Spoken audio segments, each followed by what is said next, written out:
Smile greetings everyone. I'm your smiler Rajya here. ഇന്ന് നമുക്ക് throat infection or കോഫ് അതുകൊണ്ട് ബുദ്ധിമുട്ടുന്നതിനെ കുറിച്ച് ഡിസ്കസ് ചെയ്യാം. എങ്ങനെയാണ് നമുക്ക് ചുമ ഇന്നത്തെ കാലത്ത് വൈറൽ ഫീവർ കഴിഞ്ഞു കഴിഞ്ഞാൽ ചുമ അത് മാറത്തേയില്ല. കണ്ടിന്യൂസ് ഒരു ത്രോട്ട് ഇറിറ്റേഷൻ ആവും, അല്ലെങ്കിൽ ചിലർക്ക് ചുമ ഉണ്ടാവും, ചെസ്റ്റ് കൺജഷൻ ഉണ്ടാവും. അത് കുറച്ചധികം നാൾ നിൽക്കും. സുജോക് ട്രീറ്റ്മെന്റിലൂടെ നമുക്ക് എങ്ങനെ ഈസി ആയിട്ട് അതിനെ ഓവർകം ചെയ്യാം എന്ന് നമുക്ക് നോക്കാം. ഇതിനകത്ത് നമുക്ക് കാണാം ദ ത്രോട്ട് എന്ന് പറയുന്നത് ഈ ഏരിയ ആണ്, ദറ്റ് ഈസ് തമ്പിന്റെ ഇൻ ബിറ്റ്വീൻ ഏരിയ.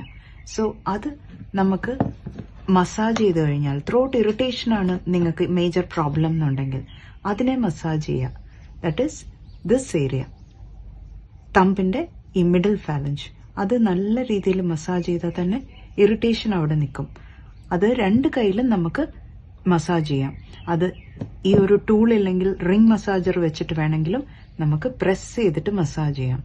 അതല്ല രണ്ട് ടൂളും നിങ്ങൾക്ക് ഇല്ല, നോ വറീസ്, ഒരു പെൻ ഓർ പെൻസിൽ എല്ലാവരുടെ കയ്യിലും ഉണ്ടാവും, അത് വെച്ച് മസാജ് ചെയ്യാം. ഇതൊന്നും ഇല്ല എന്നുണ്ടെങ്കിൽ നമുക്ക് കൈ വെച്ച് മസാജ് ചെയ്താൽ തന്നെ നല്ല വ്യത്യാസം ഉണ്ടാവും.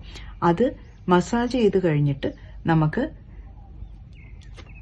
ഹോൾ പെപ്പർ എല്ലാവരുടെയും വീട്ടിലുണ്ട്, അതിനെ എടുത്ത് ഒരു സർജിക്കൽ പേപ്പർ ടേപ്പിൽ എടുക്കുക.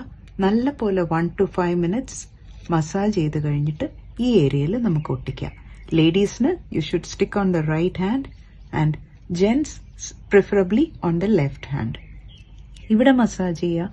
എന്നിട്ട് നിങ്ങൾ ഇടയ്ക്കിടയ്ക്ക് ഒത്തിരി ഇറിറ്റേഷൻ അല്ലെങ്കിൽ ഒത്തിരി കോഫ് വരുന്നു, അതിനെ ആ സമയത്തൊന്ന് മസാജ് ചെയ്ത് കൊടുക്കൂ. You will feel the relief and difference. Along with that, നമുക്ക് ഇതിന്റെ റൂട്ട് കോസ് അതെന്ന് പറയുന്നത് ലങ്സിന്റെ ഇൻഫെക്ഷൻ ആണ്. അതിന് ഗാർലിക്കിനെ ഇങ്ങനെ കട്ട് ചെയ്ത് ഓപ്പൺ ചെയ്യാം. Cut and open and stick the juicy part of it. ഇതിന് പീലൊന്നും ചെയ്യണ്ട, just stick the juicy part of it on your index finger middle phalanx. I'll show you. ഈ ജ്യൂസി പാർട്ട് ഈ ഒരു ഫാലഞ്ചിൽ ഒട്ടിച്ചോളാം. ആഫ്റ്റർ മസാജിങ് ദാറ്റ് ഏരിയ ഇങ്ങനെ ഒട്ടിച്ചു കഴിഞ്ഞാൽ ഇതിന്റെ റൂട്ട് കോസിനെ നമ്മൾ അറ്റൻഡ് ചെയ്തു, ആസ് വെൽ ആസ് അതിന്റെ side effect as your throat cough, whatever, throat irritation, cough ആയിക്കോട്ടെ, എന്തായിക്കോട്ടെ, അതിനെ രണ്ടിനെ നമ്മൾ അറ്റൻഡ് ചെയ്തു കഴിഞ്ഞു. And you should continue this treatment four 7 days minimum, or until you feel relief. 2 weeks continuous വരെ ഇത് ചെയ്യാം. And you can see the difference within 2 to 3 days. Infection complete മാറാനായിട്ട് അത്രയും നാളിത് ചെയ്താൽ വളരെ ഇഫക്റ്റീവ് ആണ്. So keep smiling until we meet next. Smile. Thank you.